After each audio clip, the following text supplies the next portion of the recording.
Hey everybody, welcome to another episode of the Nintendo WireCast. I'm one of your hosts, Hero TJ, and I'm here with Amiibo Jason. Jason, how you doing? How are you doing? I'm doing great. Not as good as you. So I have a feeling I'm gonna be shutting up a lot in this podcast today. This is gonna be the TJ show for sure. You know what? I got home last night and I get a message from you. So for you, it's morning time. And it just said, if I recall correctly, OMG. And once in a while, I'll get a message from you that is somewhat excited and cryptic, and it usually is something pretty earth-shattering. So I just messaged back, what did I miss? If you would have gave me a million guesses, I would not have came up with what it actually was, which is a follow-up to Hyrule Warriors, one of my favorite Zelda games of all time, and it is crossed with my favorite Zelda game of all time, Breath of the Wild. And I immediately went and watched the trailer, and I was so emotionally moved that my wife pulled out her phone and videotaped me with tears welling in my eyes, and of course promptly posted it onto her Instagram. Can I tell you something really, really weird? Yeah. Go for it. So about 2 weeks ago, I really had an itch to just play some Zelda. And I was like, I want to go fight a Lionel. I just want to go fight a Lionel and beat some Lionels up. I periodically get that inclination. And so I'll go in and I'll just start doing Hyrule Patrol and cleaning up some of the bad guys because I've already done everything else there is to do in the game. But I loaded the game. And for some reason, I was like, no, I'm just going to go into Hyrule Warriors instead. And so I closed out Breath of the Wild and I turned on Hyrule Warriors, and I have purchased Hyrule Warriors 3 times. I bought it on the Wii U and I loved it. I thought that the story was amazing. And I know that saying that right now, there's a lot of you guys being like, what? The story of Hyrule Warriors was ridiculous and stupid and shallow. No, wrong. It was amazing. And I loved the way that it wove all of the different Zeldas together.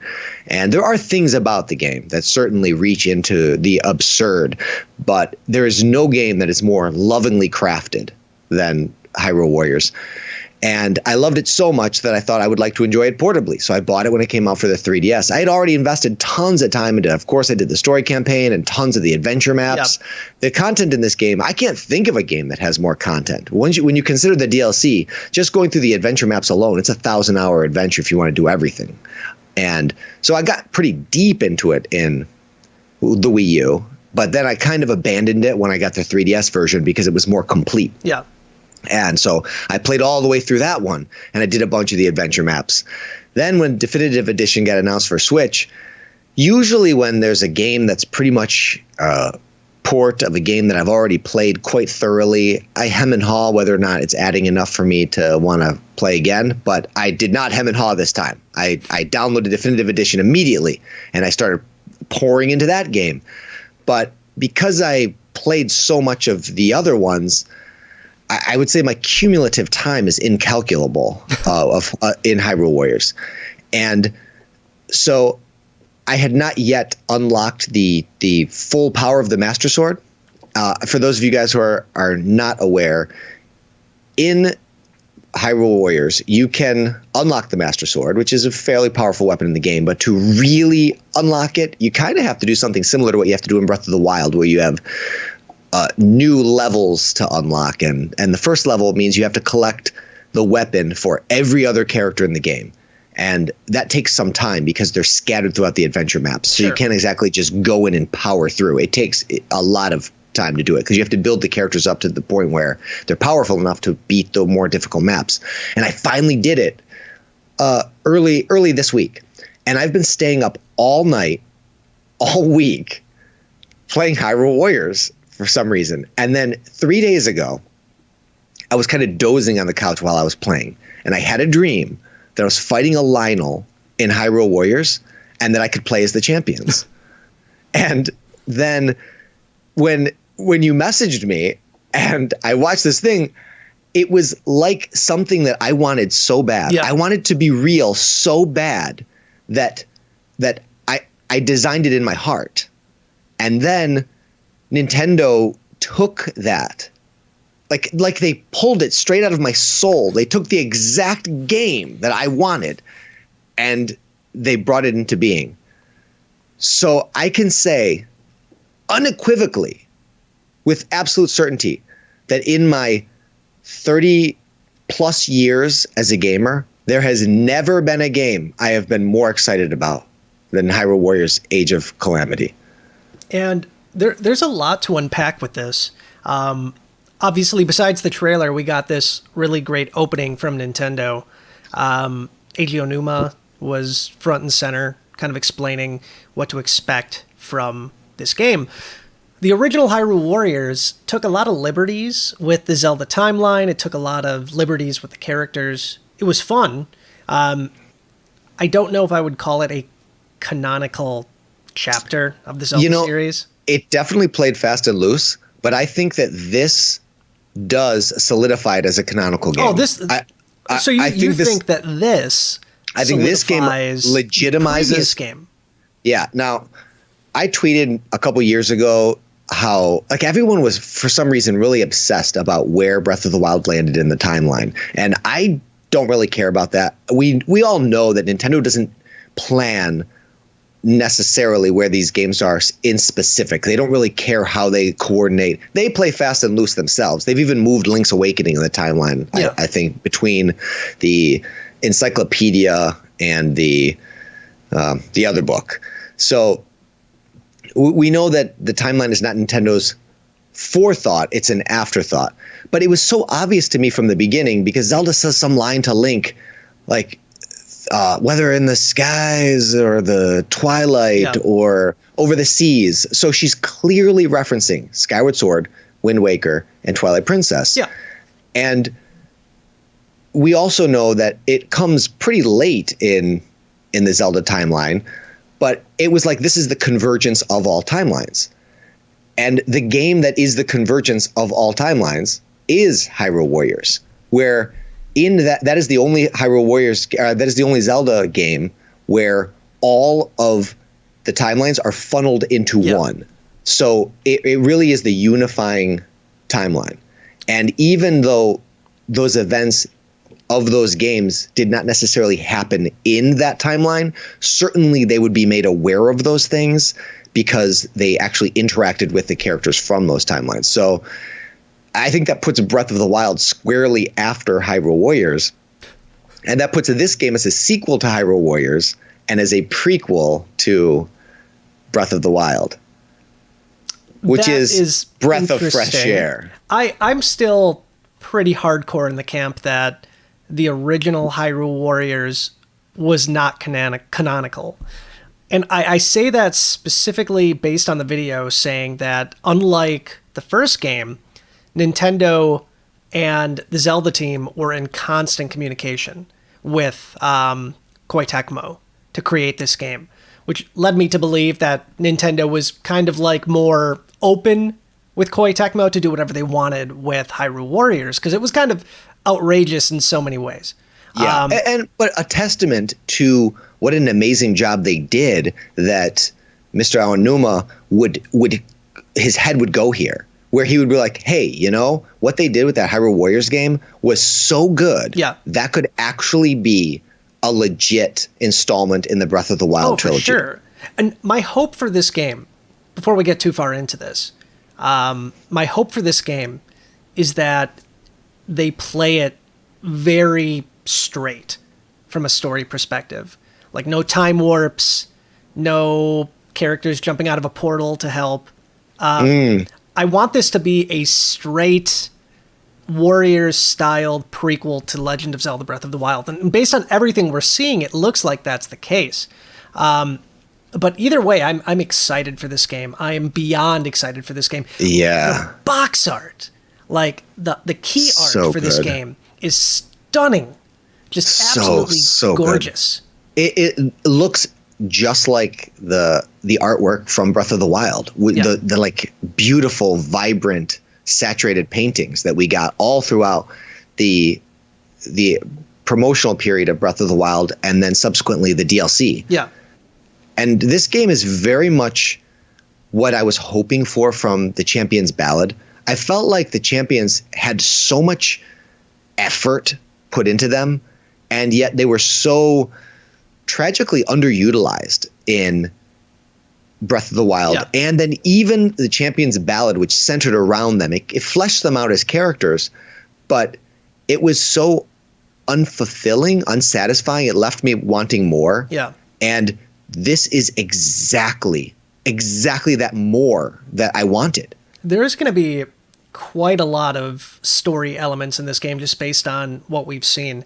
I want to make sure that we structure this, I guess, in a way that we'll talk about each topic of this game, what we hope to see from it. I'm hoping in kind of an order. I'll kind of dice this up and put it on YouTube later, I think, too. Yeah, man, you're gonna have to kind of be the ringleader on that, because I'll do my best. I'm floating. Rein me in. What I do want to talk about first is just Nintendo and their holiday strategy, because we talked about this last week on the podcast. Yeah, man. My guess, and again, I'm proven wrong so quickly. My guess was that was it for holiday. Nintendo could not put out a game so amazing from the time that we are right now in September to where it needs to be released sometime in November. And again, I was proven wrong.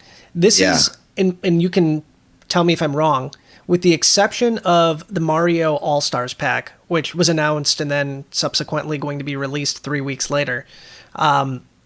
This is the first Nintendo game that had this quick of a turnaround from the time that it was announced to being actually released from a AAA standpoint. Because I consider this to be like a AAA type game. And we're talking 2 months notice. Yeah, it's definitely rare. If it has happened, I can't think of another time in recent memory, certainly.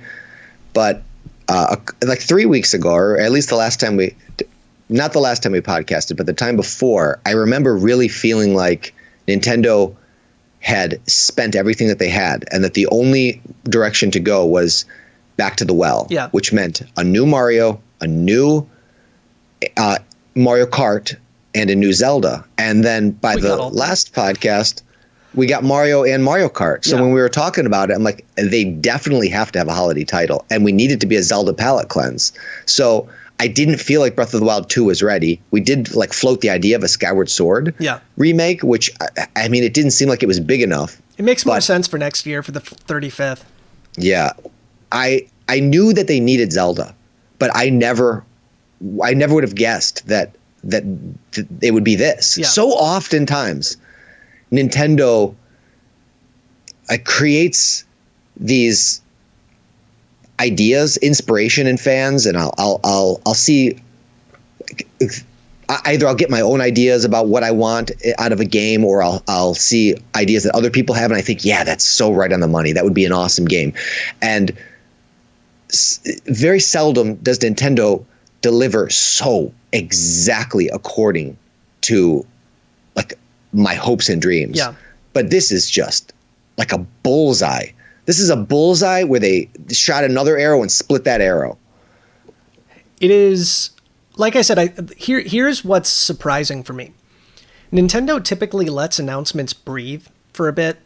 So this is the 35th anniversary of Mario. Yeah. And in typical Nintendo fashion, pre-pandemic, Nintendo would say this is the 2 month or 3 month period where we're celebrating Mario. It's going to be Mario, Mario, Mario. We're going to give the All-Star Pack the entire month of September to breathe. So it's surprising to me that Nintendo was just like, here's the All-Star Pack. It's coming. It's coming in 3 weeks. You can pre-order it right now. And then a week later, we get this.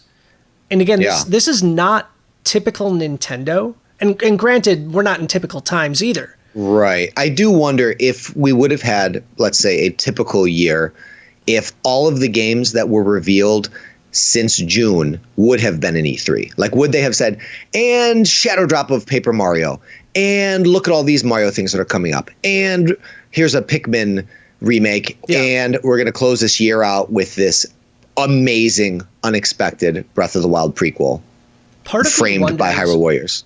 If Nintendo is strategically making these announcements right now because we have Xbox and PlayStation making their big announcements too near the end of the year. Because again, I don't think this would be as impactful if this was like an E3 press conference. We got all this stuff back in June. Yeah, I think so too. But to your point of Nintendo normally giving it time to breathe, in a normal year, it probably would have been crammed into a 3-day time span. Yeah. So in some ways, I think they're taking that 3-day time span and giving it time to breathe. Like, it does feel like we're hot on the heels of this enormous Mario announcement. Yeah. And now we get this colossal Zelda announcement. I do miss Nintendo Direct, though. There was so much content in the past week that was just dropped on Twitter or YouTube. I'm kind of surprised a Nintendo Direct wasn't done. This solidifies for me, without a doubt, that we are not having another Nintendo Direct this year. In a typical format. Maybe not general, but I do feel like partner for sure. Smash news is probably on the horizon. I mean, maybe next week they announce the next Smash character. If it feels like even though we have so much already, they're not slowing down, because they, even at the end of this trailer, they announced that there's going to be a follow-up. I don't know if it's a follow-up trailer or at least more information revealed on September 26th. Which is a Saturday. A little unusual for Nintendo. Very, very unusual for sure. Granted, we don't know what time specifically on Saturday. I mean, it could be Saturday morning. Well, no, that doesn't make sense either, because I'm like maybe Japan time, but Japan's ahead of us, right? Yeah, I'm like 12 hours ahead of you, and I'm not sure if I'm in the exact same time zone as Japan, but I'm pretty close. I'm only 4 hours away. If it's a Saturday, my money is on Treehouse. So, that would be so cool. I wouldn't be shocked if we see some sort of Treehouse announcement. I'd love to see gameplay just live for an hour, something like that. Me too, because I have so much questions about that. Like with the first Hyrule Warrior game, the controls to that game were not especially dissimilar to, let's say, Ocarina of Time, a staple in the series, where the game was... Some criticism was levied against Hyrule Warriors early, saying that there was no nuance to the combat, to which I immediately refuted, because in Ocarina of Time, you have one attack button. In Hyrule Warriors, you have immediately double that. You have two attack buttons, and you can press those attack buttons in different combinations to produce different attacks. So already it eclipses any other Zelda game in terms of the variety of combat that you're capable of doing. However, in fact, I'm going to take this back to the first E3 where we played Breath of the Wild on Wii U. I was hot on the heels of Hyrule Warriors. And Hyrule Warriors is fast. At that point in time, Hyrule Warriors had dethroned Majora's Mask as my favorite Zelda game. It was so fast-paced, and it centered around my single favorite aspect of any Zelda game, which is the combat. And Hyrule Warriors is the distilled version of that, raw and pure. So it being so fast, and then getting into Breath of the Wild and playing it as an early game Link, he felt very slow. And I was like, ooh, I don't know if I'm going to like this game. I wonder if Hyrule Warriors has spoiled regular Zelda for me. And then after actually playing Breath of the Wild, I realized what a fool I was, a classic fool, because Breath of the Wild was a momentous occasion in my life. And I loved the game so much that it surpassed any other Zelda experience. Yeah. So literally my two favorite games sandwiched together. But how now is Breath of the Wild's changes going to impact the controls of Hyrule Warriors? Where Hyrule Warriors typically, well, I shouldn't say typically, Hyrule Warriors controls boasts more moves, more maneuvers than you were previously allowed to do in a Zelda game. But Breath of the Wild really altered the convention by adding a jump button, and by adding climbing, and by imposing the stamina meter. So are those elements going to have any impact on the controls of Hyrule Warriors? Are the characters going to jump? Is that going to even be a factor? That's a good question. I mean, we know very little about the mechanics of it.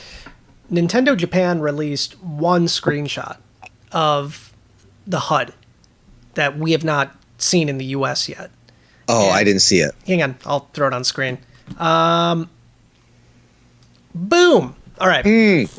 So it's very, very similar to what we had with the previous game. So on the left, you have your characters. So you have Link, Zelda, and Mipha, which is just unbelievable. That number one, this screenshot shows me something that I never knew I wanted so bad. And we are fighting with Zelda and Mipha, which I'm shook by that. I feel like we had a conversation going back years where I was hoping that the Champions Ballad would allow you to play as the champions in some way or experience. And they sort of gave you a half measure.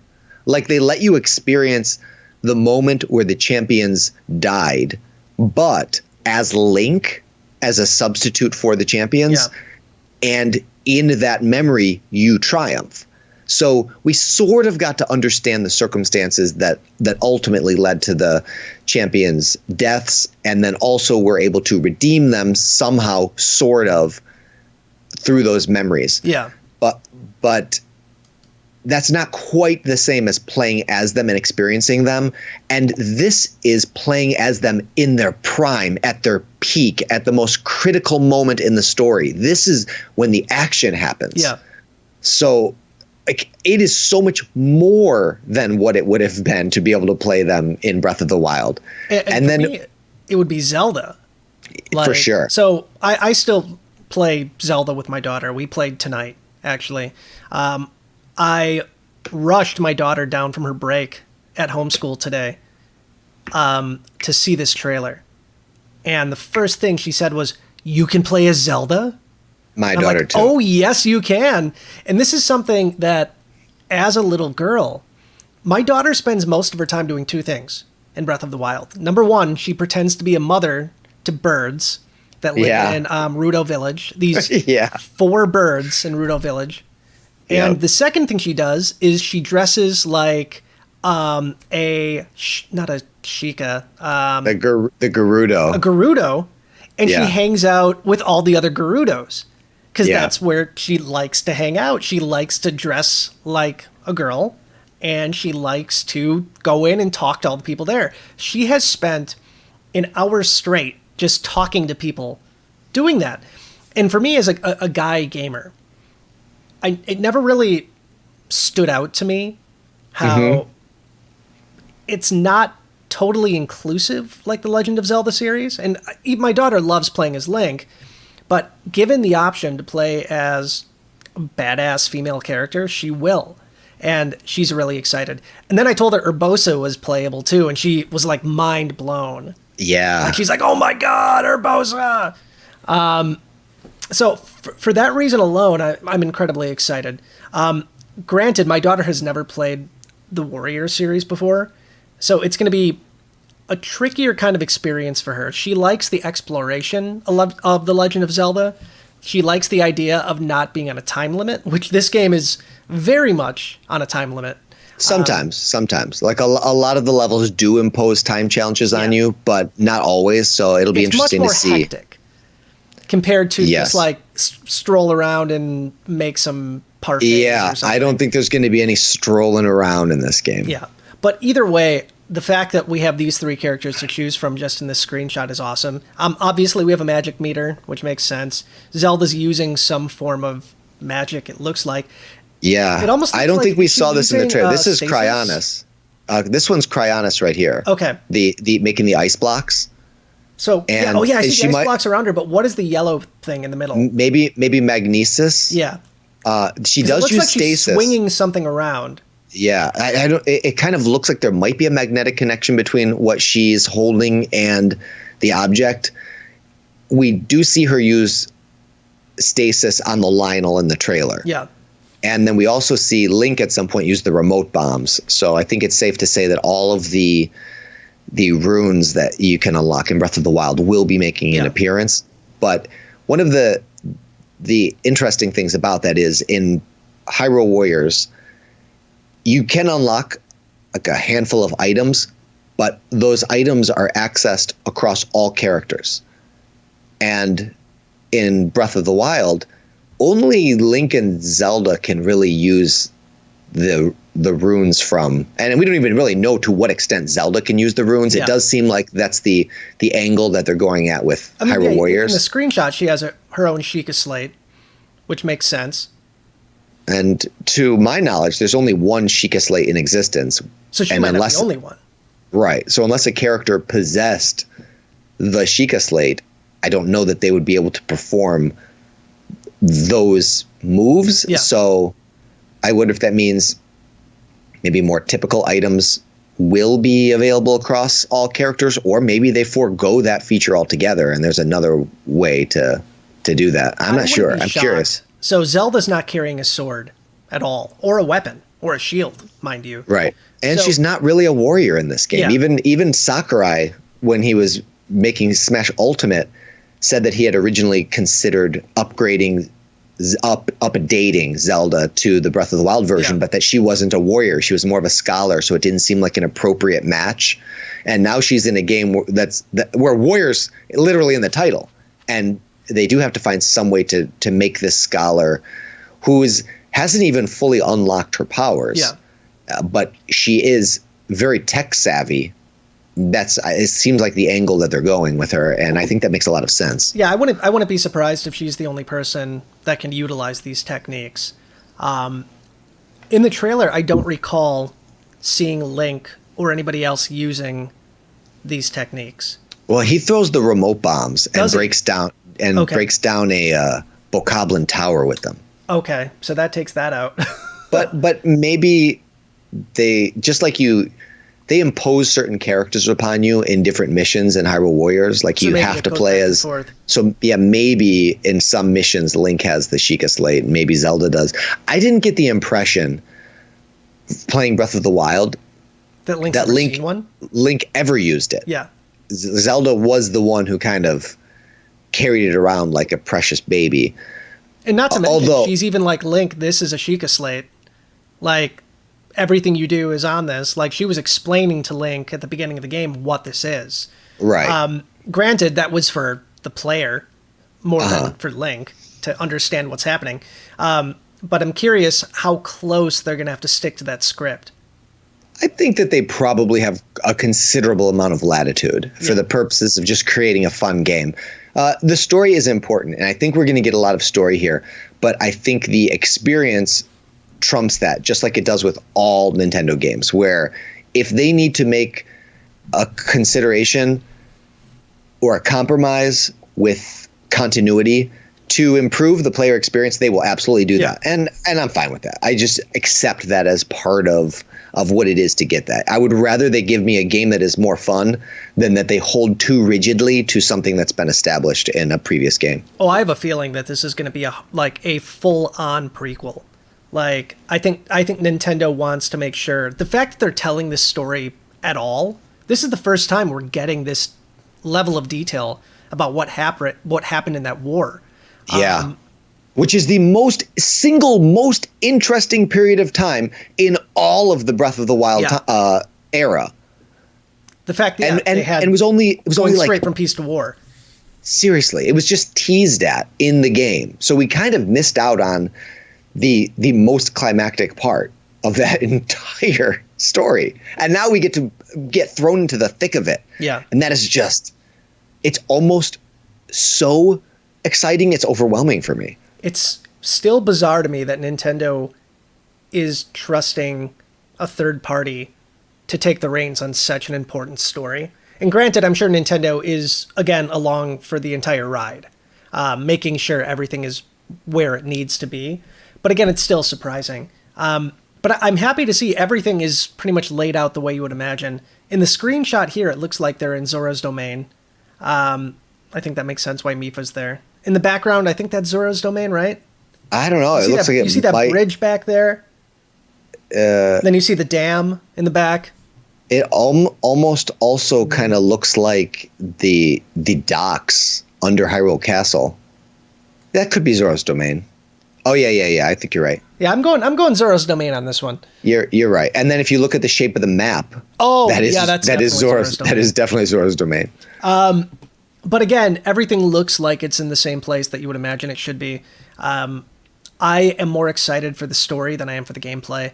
I am probably going to be, once I beat this game, somebody I'm sure is going to upload all the cutscenes to YouTube, and I'm going to watch it like 500 times. It looks like such an absolute pristine way to tell this story.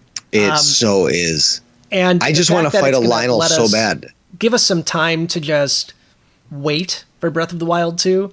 This is, honestly, I think this is the best advertisement that Nintendo could have for Breath of the Wild 2.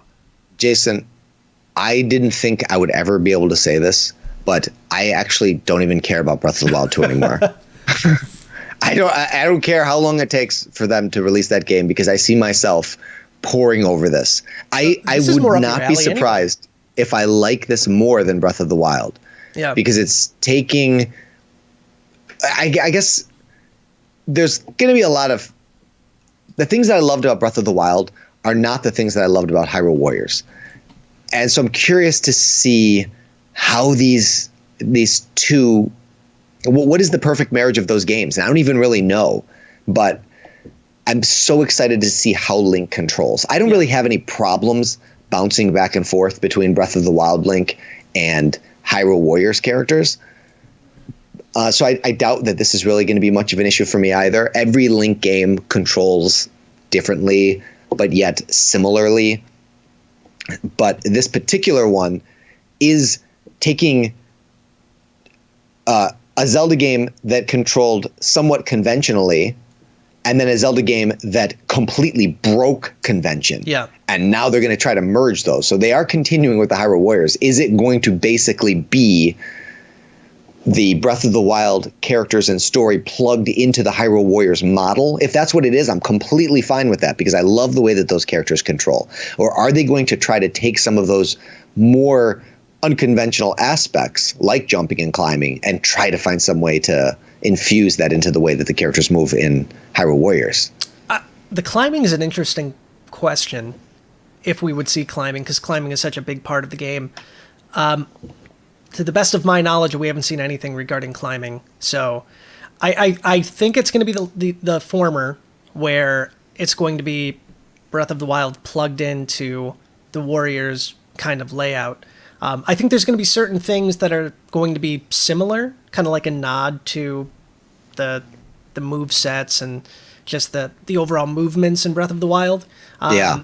But I think it's going to be a Warriors game more than anything. I wonder how free roaming it's going to be, because the Zora domain looks small map, it looks small, but it is small. And Zora's domain, the way that it's laid out with all the narrow paths, is basically like what your typical Hyrule Warriors stage is. But normally in Hyrule Warriors, you're basically running around trying to capture keeps and defeat enemies and enemy commanders and ultimately the boss. Sometimes big bosses. But it's very simplified, and you do have considerably limited parameters in where you can go. But Breath of the Wild did the exact opposite, where they said, hey, you can go anywhere. Yeah. You have no limitation. And in some of these screenshots that they're showing, including some of the gameplay screenshots, it looks like the world is quite vast. It does. So I wonder how they're gonna manage the constraints, because of course, obviously they have to. They cannot have this full open world load every single time like Breath of the Wild does. Oh, they're gonna break it into chunks for sure. I'm not thinking it's gonna be overly expansive.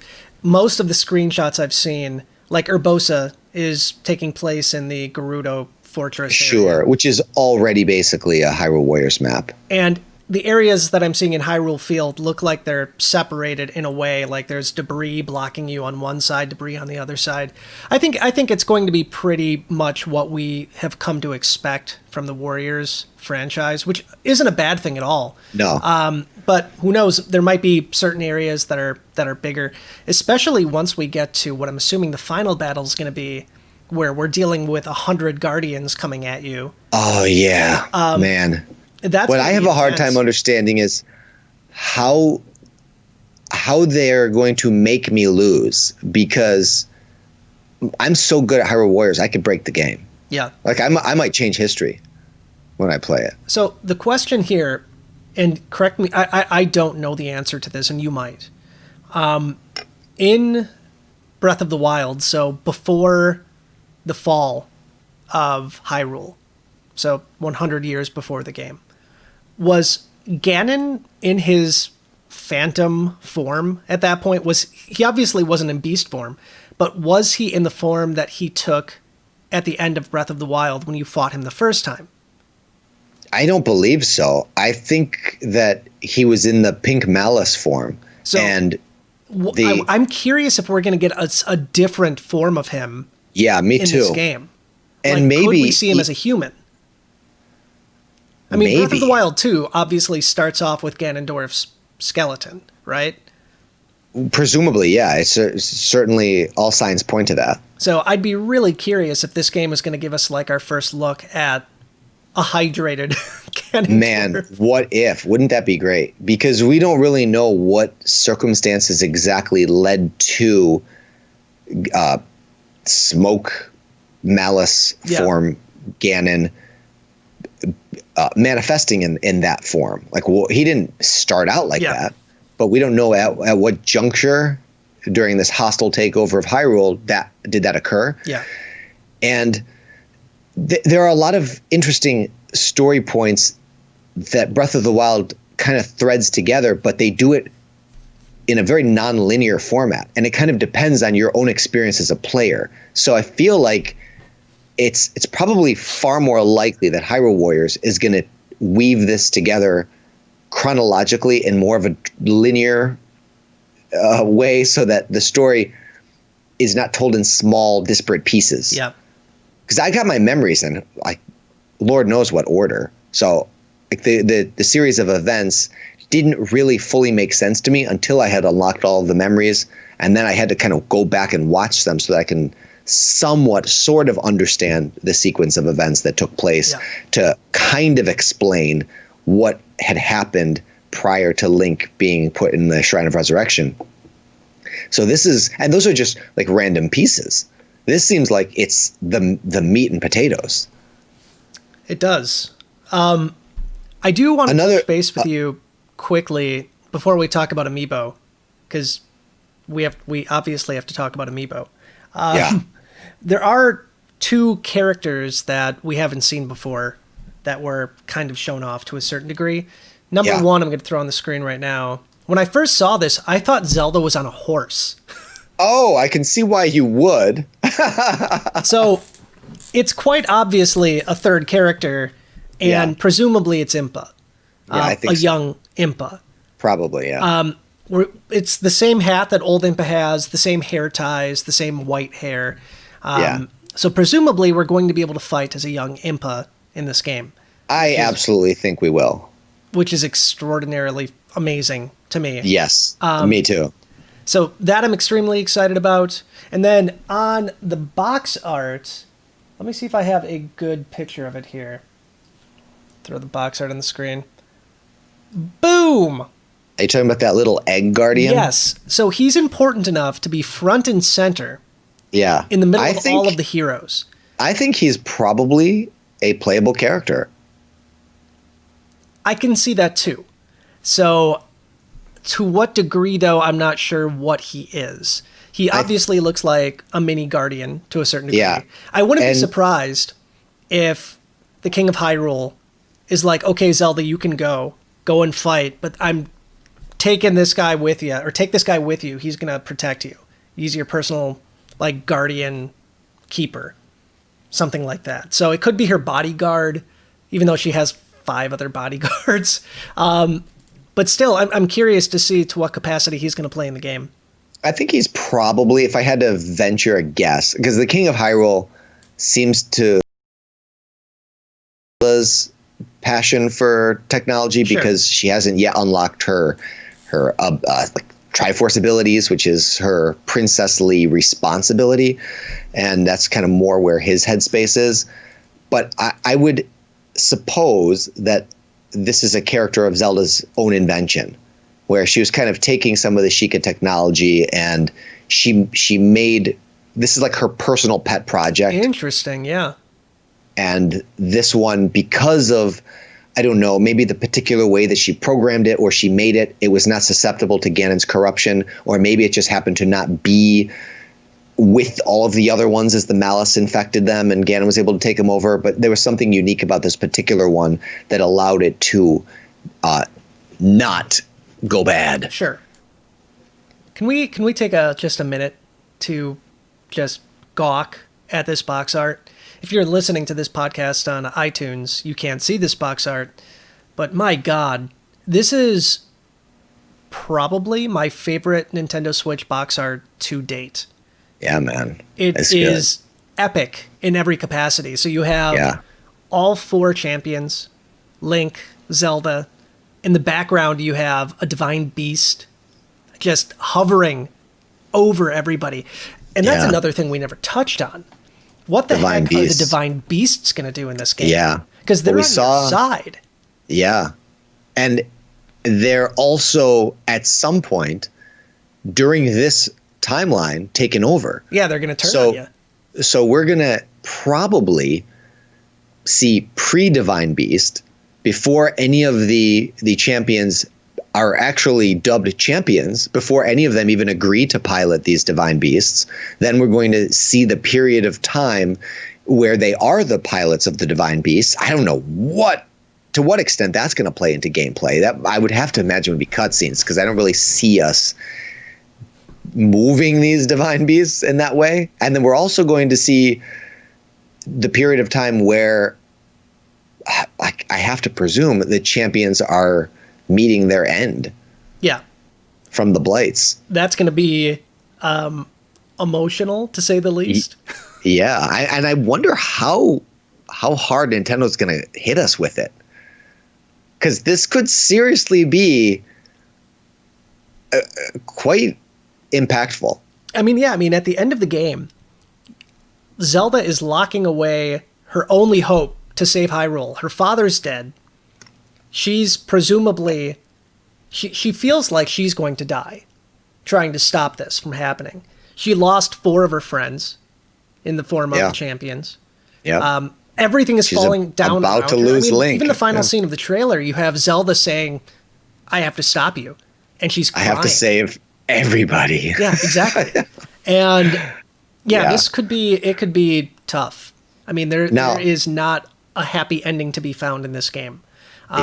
Unless it potentially ends with something outside of that. So maybe the final battle of this game is recreating the final battle of Breath of the Wild.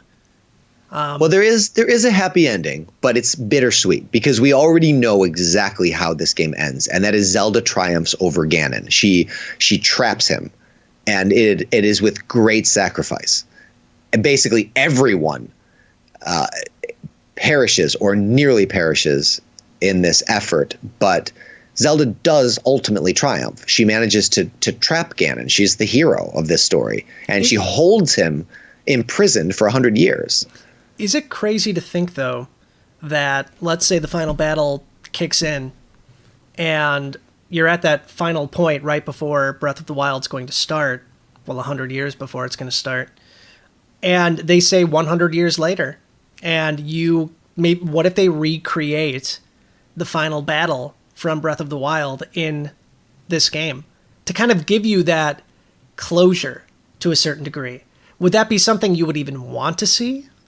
I don't think I would want it, but I wouldn't turn it down. Like if they want anything they want to throw at me, I will consume gladly. Sure. But I do feel like the final battle is, you don't get a bigger moment than every champion dying, Link laying down his life, and Zelda finally being the savior of Hyrule in this self-sacrificial effort, finally unlocking her power after all of this time, and it taking everything that she has to contain this just impossibly imposing villain. I feel like that's the height. That's a higher point. That's a bigger moment to me than Link even beating Ganon at the end of Breath of the Wild. because the collateral damage is so high. The sacrifice is so high. I don't know that I'm going to be able to play this game without like tears of emotion streaming down my face, and not just because it's a sad story, but because of how badly I wanted to be able to experience this and play this. It's the realization of every dream I ever had. This is what I was playing in my head while I was playing Breath of the Wild with my hands. It's still wild. It's happening. I'm still not totally sure I'm not dreaming. Oh man. Maybe I am still dreaming. I'm still in that dream where I invented this game. So let's just take a quick moment to talk about playable characters. Sure. Who we know we got the 4 champions. That's for sure. So 4 champions, Link, Zelda, Impa makes the most sense. That little robot guy makes the most sense. Yeah, I think we're there. I also think we're probably going to fight as the king. And that was what I was going to say. I would hope at bare minimum we get to. Just even for one scene, I'd like to take control of the king. There's certainly a precedent established. The King of Red Lions was playable in the previous Hyrule Warriors, and this king does not look like the kind of guy who chafes his rear end on the throne. Yeah. This is a pretty buff dude. He seems like he's a battle-hardened general type king. So I think him being out in the wild, leading his troops on the battlefield is completely in character for this guy. So playable king seems extremely plausible. Here's my big prediction, and I'm almost always wrong, but here's what I'm hoping. You're going to be in a certain area, let's say Zora's Domain, and you have to take on waves and waves of enemies. And when you get to a certain point, it's going to say, your divine beast is ready. And you get to pilot the beast, shooting gigantic laser beams down at mobs of enemies and watching them just scatter. Like, I totally see you being able to pilot these things in battle. Well, now that you mention it, in Hyrule Warriors, there's this Ganon's Fury mode that I actually mentioned last week. Yeah. Where you do play as Dark Beast Ganon, who is massive in comparison to the rest of the characters, and I would say even comparably sized to maybe a Divine Beast. So maybe you do go into a mode where you are much, much bigger than all of the other enemies, and you just wreak havoc as a champion in one of the Divine Beasts. Yeah. So that's totally possible. So I see that happening. For some reason, I see the ability to like hijack a Guardian, like ride on top of it and like control it. That could be something Zelda can do. Maybe. But as far as playable characters, that's about it that I can think of. How do you feel about Wolf Link? Because Wolf Link is a character who played with me through all of Breath of the Wild. I didn't play a minute of Breath of the Wild on Switch without Wolf Link by my side. Yeah. And so being able to summon this character from another dimension, which is literally what Breath of the Wild says, into Hyrule Warriors, I can't imagine that's that much of a stretch. Yeah, I'm not sure it's a stretch. I'm just not sure if that's what they want to be promoting here. I like the idea. And you're probably right, because I'm always wrong on all this stuff. But something tells me Nintendo is going to be focusing hardcore specifically on Breath of the Wild, and other characters be damned. Maybe I'm wrong. What about the Zora King, the big whale? You think we're going to get a big... Because we know he's a warrior, too. Yeah. He threw... Was that a guardian? He threw a guardian off a mountain or something. Yeah. Possibly. I could see that. There's that other Zora, too. I think it's her brother. Oh, Sidon. Now, I'm not exactly sure how the memories... I think he's like a little tiny boy at this point in time. Unless I'm conflating the memories. Yeah, I think you're right. I think when Zelda asks, it might be the same cutscene where Zelda asks Mipha to pilot Varuda. Yeah. that she also is teaching Sidon how to climb up a waterfall. Now, that doesn't necessarily mean that we can't have a 5-year-old on the battlefield. Yeah. We have that's we had way young more Link. plausible than having Agatha from Hyrule Warriors, the little bug princess from Twilight Princess, the most absurd character in the entire game by far. So having little kid Sidon, I would be totally fine with it. I actually think it would be cool to have Sidon. He's a fan favorite. But could they play with the timeline enough to make him in his adult form? I don't know. That might be a little bit too weird. I don't know how fast. We don't really know how fast they grow. Maybe he had a growth spurt from the time. And we also really don't know how much time passed from the point that Zelda asked Mipha to be the pilot and when the actual battle took place. We know it can't be dramatically too long, because otherwise Zelda would have aged also. Yeah. But I don't really know. So they've got some wiggle room there. I personally hope they keep it simple, where we don't need what we had with the previous Hyrule Warriors. We had every character you could possibly imagine in the game.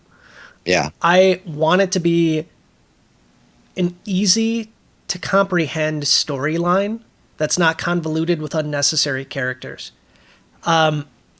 Maybe once the original story's done, down the line, if you want to mess with it and put a different mode in with DLC fighters and stuff like that, I'm fine with that. But I think the characters we've mentioned, the 4 champions, Link, Zelda, and the King, potentially taking control of the Divine Beasts, I think that's going to be it. Well, there's another angle that I don't think we should overlook, which is that in the original Hyrule Warriors game, you play through like 2/3 of the campaign, and then all of a sudden they flip the script. Yeah. And you're Ganon. You're playing as the bad guy in the desert, trying to regain his power. So I don't know that I would be terribly surprised if at some point they do that in this game too. And I'd be fine with that. I think it would be amazing. So maybe I guess how that works. So again, I think that goes back to what we said before. What level of Ganon are we going to see in this game? Is it going to be simply Malice, or are we going to see a humanoid version of Ganon? Do we know specifically, like, was Ganondorf? Do we know anything about Ganondorf in Breath of the Wild lore at all? I don't think so. Like, he didn't go and trick the king like in Ocarina of Time. People have theories, and there have been speculation, but I don't think that there's been anything that is actually in the game laid out. And there's only a suggestion of it in the Breath of the Wild 2 trailer. So how much of the Breath of the Wild 2 lore or story is going to leak into this game, I don't really know. I think quite a bit. I think this is our precursor to that. I think we're going to get more from this than Breath of the Wild in terms of what we can expect in Breath of the Wild 2. So I think we're going to get more history of what the heck happened. And I think a lot of that's going to bleed into Breath of the Wild 2 for sure. We might be able to play as Master Koga. Oh, I can see that.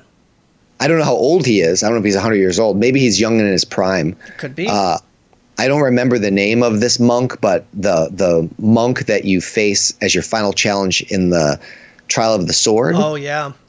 Could be a playable character. He's young and in his prime. All the other monks, too. I mean, we presumably would get to see something of them, right? Like, I would imagine. Non-skeletal forms. Yeah. So having at least one tough fighting monk, he seems to make the most sense because he's kind of like the leader of all of the monks. It seems like he's the only one that we ever actually see in action, and he's got all kinds of cool moves that are kind of similar to the techniques that are employed by the Yiga clan. Yeah. And so being able to use some of that stuff, I could see how it would translate so easily into the Breath of the Wild. I'm sorry, into Hyrule Warriors, that it seems like a very natural addition. I'm excited that we get more information on this soon. So soon. The fact that the game is going to be out when I have a 1-month-old daughter in the house makes it, I guess, pretty apparent I'm not going to be beating this game in one sitting like I used to. I'll definitely get some playtime in. That's the joy of the Switch, where I can be in bed playing the game. So I'm excited for sure. But before we end this, I do want to talk about the Amiibo. Yes. We talked about this last week, that Nintendo was re-releasing the 4 champions. Now we know why. Yep. We were kind of guessing at that point, like, why would they be re-releasing these 4 specifically? And now we know why. We don't know specifically what they're going to do. So Nintendo just confirmed that there is Amiibo support in the game. God, I hope it's better than the standard Amiibo support we got in Hyrule Warriors. It was one of the most lackluster Amiibo support games that I've played. So I really, really hope we get something more than here's some items, here's a rupee. Yeah, what I really hated about it was so trolly. Like, first of all, you could only scan 5 Amiibo. It didn't matter how many you had. You could only scan 5 a day. And they could give you basically any collectible material that you could get throughout the game. Sometimes they were rare, not very often. Sometimes they're super common. They could also give you weapons. Some of them gave you specific weapons. Like, for example, the original Hyrule Warriors, the only way to get the spinner weapon for Link was to scan the Link Amiibo. In subsequent games, it's actually included in the game. And that thing was just OP. Like, it's so pretty cool. Overpowered. Pretty cool. But you could also get like 1 rupee. Yeah. And I feel like maybe I got 1 rupee a disproportionate number of times. It was funny the first time. And then every time all week long that I've been playing the game, I get 1 rupee. I'm like, okay, all right, that's just about enough of that, I think. So I hope that they do have maybe more extensive use. But what are you going to do when you realize that the champions are just the tip of the iceberg and they're actually unique Hyrule Warrior Age of Calamity Amiibo? It's not going to happen. You don't see little egg Amiibo? I would buy it. So instead of re-releasing these 4, I'm surprised Nintendo just didn't make a new one, because people would have gone nuts for them. If the Cat Mario and Cat Peach were any indication about the popularity of these things, they sold out quick at Amazon. Incredibly quick. People are excited about Amiibo still. So I'm kind of surprised Nintendo isn't just releasing more variety, because at this point, I have nothing to buy. Like, I'm not going to re-buy. Well, I guess if they had like new packaging, maybe I would. But probably not. I'm probably not going to re-buy these Amiibo because I have them. So I'm not expecting there to be any additional Amiibo released. Well, is it interesting to you that I'd love to be wrong? There's no Link in Zelda. And it kind of feels like maybe they would also add Link and Zelda. The 2 like main characters of the series don't have Amiibo. So maybe they're keeping that under the hood, and there is going to be a new Zelda and a new Link Amiibo announced in a subsequent. But we have Zelda and Link Amiibo. But why are they not getting re-released along the champions? They would sell like crazy. Yeah, that's a good question. Because they should have, if that were the case, re-releasing the champions, perfect choice. They don't need to remake those Amiibo. Those Amiibo look fantastic. Yeah. They didn't sit on the shelves for very long. They didn't sell that well, surprisingly. And I think that they're going to sell well now. So remaking them, and they already put the work in. Great idea. But then why would you not also put Link and Zelda? Because those 2 are going to obviously sell way better than any of the champions. That's a really good point. Don't give me hope, man. Don't do it. I think we're going to get Link in that pose that he is on the front of the box, and Zelda with that glowing hand in her white dress. Don't do it, man. Don't do this to me. I don't like to speculate on these, but it just doesn't quite add up that they would have left Link and Zelda out, but yet they're going to re-release all the champions. You're not wrong.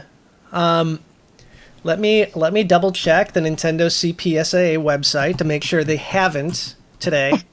I check this site almost every day. This is my bread and butter, man. Nope, it's just Daruk, Urbosa, Rivali, and Mifa. Nothing else. Yeah, but you might be onto something, man. Surprisingly, they managed to keep this game completely under wraps. Nobody had any idea. No, of all the leaks that came out, nobody mentioned anything about this, and so it was just such an incredible delight. Maybe they're also keeping the Amiibo secrets too.